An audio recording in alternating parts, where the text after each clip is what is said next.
നമസ്കാരം, news prime മലയാളത്തിലേക്ക് സ്വാഗതം. കാത്തിരുന്ന് കാണേണ്ട ഒരു സവിശേഷമായ കാര്യമാണ് ചില സംസ്ഥാനങ്ങളിലുള്ള കോൺഗ്രസിൻ്റെ സഖ്യ നീക്കങ്ങൾ.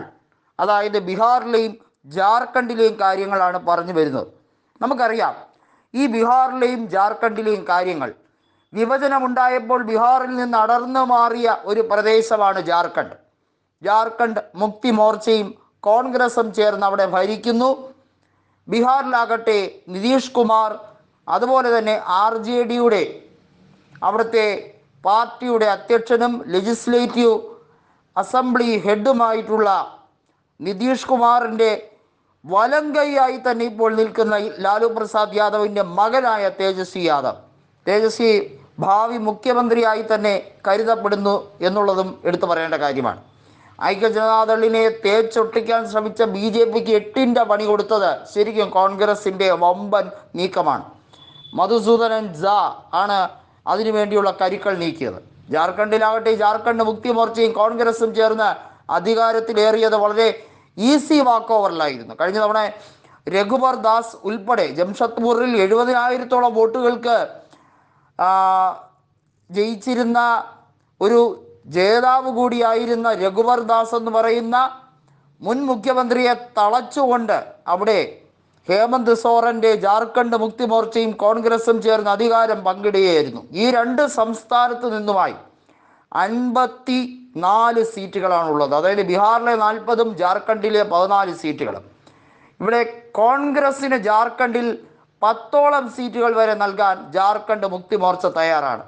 ബീഹാറിലാകട്ടെ പക്ഷേ അവിടെ ഒരു 5ഓ 6ഓ സീറ്റുകൾ, ചുരുക്കി പറഞ്ഞാൽ 54 സീറ്റുകളിൽ 16 സീറ്റുകൾ കോൺഗ്രസിന് മത്സരിക്കാൻ ലഭിക്കും എന്നുള്ളതാണ് കണക്കുകൂട്ടലുകൾ വരുന്നത്.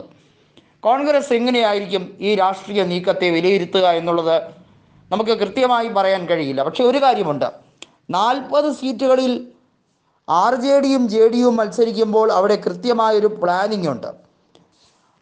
16 എന്ന കണക്കിലായിരിക്കും RJDയും JDയും മത്സരിക്കുക എന്നാണ് ഇപ്പോൾ ഉരുത്തിരിഞ്ഞു വരുന്നത്.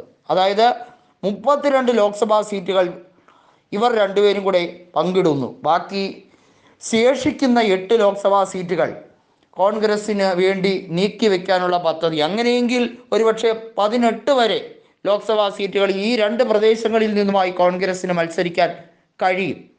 കോൺഗ്രസ് അങ്ങനെ മത്സരിക്കുമ്പോൾ ഉണ്ടാകുന്ന ഏറ്റവും വലിയ മാറ്റം എന്ന് പറയുന്നത് ഉത്തരേന്ത്യയിൽ ഒരു സഖ്യം ഈ രണ്ട് സംസ്ഥാനങ്ങളിൽ ബലപ്പെട്ടതാണ്. ഉത്തർപ്രദേശിലൊന്നും അത്രയും വലിയ ഡീപ്പ് അണ്ടർസ്റ്റാൻഡിങ് ഇല്ല. സമാജ്വാദി പാർട്ടിയുമായിട്ടുള്ള ഒരു ഡീപ്പ് അണ്ടർസ്റ്റാൻഡിങ്ങിലേക്ക് കോൺഗ്രസ്സിന് ഇതുവരെയും പോകാൻ കഴിഞ്ഞിട്ടില്ല എന്നുള്ളത് വാസ്തവമാണ്. അതിലേക്ക് പോയാൽ ഒരു പക്ഷേ അഖിലേഷ് യാദവിനും കോൺഗ്രസ്സിനും ഒക്കെ നേട്ടമായിരിക്കും. BSP ഡാനിഷ് അലിയെ സസ്പെൻഡ് ചെയ്തതുകൊണ്ട് തന്നെ ഡാനിഷ് അലി ഒരുപക്ഷെ സമാജ്വാദി പാർട്ടിയിലേക്കോ RJDയിലേക്കോ ഒക്കെ പോകാനുള്ള സാധ്യതയുണ്ട്. ഡാനിഷ് അലി ഒരുപക്ഷെ RLDയിലേക്ക് പോകാനും സാധ്യതയുണ്ട്.